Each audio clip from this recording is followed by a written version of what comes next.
This is not a true story, but it's true to us. Thanks for watching. Everyone told Amina she was wasting her life on her phone. Her aunts, her neighbors, even her own father. They saw a girl scrolling endlessly. Amina saw something different. She saw a girl building a system, one that could show an entire city how to fix itself. Amina graduated with a journalism degree 2 years ago. She was trained to ask hard questions, follow facts, and hold systems accountable. That's what they taught her. That's what she believed her work was meant to be. But in her city, the news stayed quiet. TV segments celebrated new bakeries and traffic updates. Real stories, the ones about broken promises, disappeared before they could breathe. For 2 years, Amina sat in her room watching dust collect on her diploma. She applied for press passes that never came, sent her portfolio to editors who never replied, showed up at newsrooms that told her to check back next month. The world looked at her and saw another statistic. Unemployed graduate, wasted potential. Girl with her face in her phone. But Amina wasn't idle. She was watching, learning, archiving, waiting for her moment. It came on a Tuesday afternoon in September. She was walking to buy groceries when she stopped in front of a sewage leak. Not a small one, but a river of raw waste flooding an entire street. And this wasn't new. It had been there for 92 days. 92 days of children wading through it to get to school. 92 days of elders holding their breath just to buy bread. 92 days of officials showing up, taking photos, and promising, "We'll fix it." Amina stood there, and something inside her shifted, not with anger, but with clarity. She pulled out her phone, cracked screen, battery at 15%, and hit record. But she didn't just film the mess. She did what journalists are trained to do. She named the gap between promise and reality. She pulled up a screenshot she'd saved months ago, a press release from the district office. She stood before the leak and listed every official who'd pledged action. The district commissioner who said 2 weeks in June, the sanitation director who posed for photos in July, the mayor's office that claimed in August the issue was under control. That night, she uploaded the video with a simple caption, "Day 92, still waiting for repair confirmation." The video got 2,000 views in the first hour. For Amina, whose posts usually got 12 likes, that was explosive. But more importantly, people started commenting, not just with frustration, but with information. Photos of other leaks, addresses of broken pipes, names of promises made and lost. Amina realized something profound. Her community wasn't silent. They just never had a platform that listened and remembered. So she started making more videos. She called them accountability clips, 60-second investigations that worked even on slow data. She'd stand before a collapsed school roof, then pull up the government's published budget on her phone. Right there on screen, she'd show millions allocated for education infrastructure. Then she'd pan back to the roof with literal holes in it. She filmed a road that ended in a ditch, abruptly, mid-construction. Then she'd overlay the official project report claiming it was 100% finished. She wasn't chasing trends or virality. She was translating silence into evidence, and people noticed. In 3 months, her followers jumped from 100 to 50,000, not because she was entertaining, but because she was true. For the first time, people saw their daily struggles reflected not as complaints, but as documented facts. But Amina hit a wall. Likes are nice, shares are powerful, but a heart emoji won't unclog a sewage pipe. Comments won't fix a school roof. She had attention, but attention without action is just noise. One night, scrolling through hundreds of comments, she saw something that stopped her. A man named Hassan wrote, "My neighborhood transformer has been broken for 6 weeks. Kids can't study at night. Businesses are dying. I reported it 4 times. Nobody confirmed it was received." Below it, others echoed, "Same here. 2 months. 3 months. We've given up."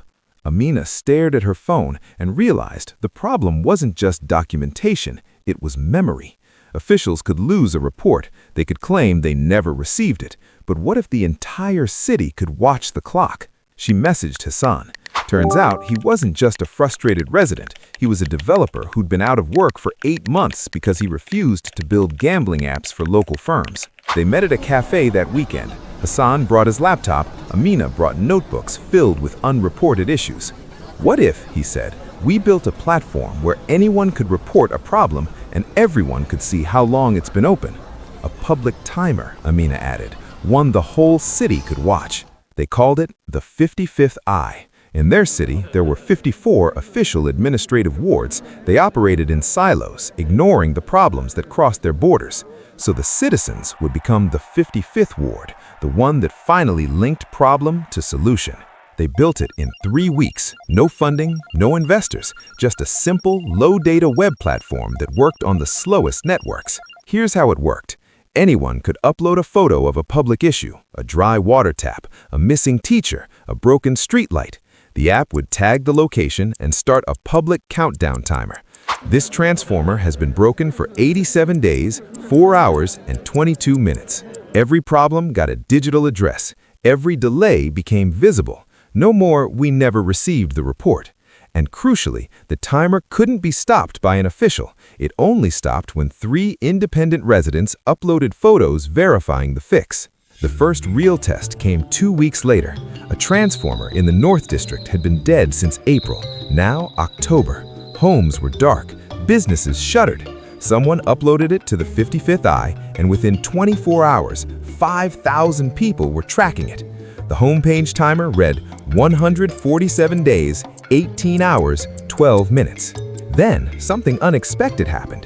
Local news picked it up. Not out of sudden care, but because 5,000 people watching one problem was itself news. The power company acted, not out of generosity, but because bad press had become more expensive than the repair. A crew showed up the next morning. The transformer was fixed in 48 hours. 3 neighbors snapped photos of the humming transformer and uploaded them. Amina added a new feature, a permanent archive of every solved problem, with the exact time it took. A public record of progress. Word spread fast. Within 2 months, 30,000 people had uploaded issues. The city's infrastructure gaps were now mapped in real time. But Amina knew documentation alone wasn't enough. She needed to turn data into clarity. Using her journalism training, she created impact briefs, visual reports that showed patterns. Which neighborhoods got streetlights fixed in 3 days? Which waited 94? Same city, same officials, different treatment. The first brief went viral. Organizations took notice. International agencies reached out. They were tired of sending funds into black holes, trusting promises that vanished. They wanted what Amina had, real-time, community-verified truth. They began funding her community mapping initiative, not to extract data, but to co-create solutions with residents. Overnight, Amina went from jobless graduate scrolling on her phone to lead of the most trusted civic accountability network in the region. Her father, still confused, asked, "You're running a phone app?" "I'm running a transparency operation," Amina corrected gently. "I'm making it impossible for promises to disappear." But this work came with weight. Pushing for systemic clarity brought resistance. Amina learned that real change demands more than courage. It demands community. Instead of retreating, she decentralized everything. Multiple admins, backup servers, shared ownership. If something happened to her, the 55th Eye would keep running. She went public with the challenges. The community rallied. Small donations poured in, not much individually, but enough to hire security, keep service live, and prove this wasn't just Amina's anymore. It belonged to everyone. A year after that first sewage video, Amina stood in front of that same spot. It was clean, properly repaired, and next to it, a new sewage system was being installed. Not because officials suddenly cared, but because 85,000 people had been watching. The 55th Eye had expanded to 12 cities. News stations that once ignored her now sought interviews. Universities invited her to speak. But the moment that mattered most came quietly. A young woman approached after a community meeting, holding a phone even more cracked than Amina's had been. "I just graduated," she said. "No one will hire me, but I've been watching what you built. Can you teach me?" Amina smiled. "What's your name?" "Fatima." "Fatima, you don't need me to teach you. You don't need a job title to matter. You have a phone, you have eyes, and you have questions. That's enough to start." Today, the 55th Eye tracks over 10,000 active issues across multiple regions. Amina's impact briefs are co-published with communities and used by international partners to direct resources where they're most needed. But if you visit Amina's office, you won't see awards on the wall.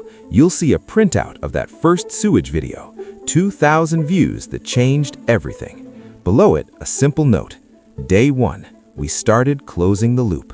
Because Amina's story isn't about fame, it's not about going viral or becoming an influencer. It's about realizing that the tools in your pocket, the ones people say are wasting your time, can be repurposed, transformed, weaponized for good. She stopped waiting for permission to be a journalist. She stopped waiting for someone to hand her a platform. She built her own system, called her own witnesses, and showed an entire city how to fix itself together.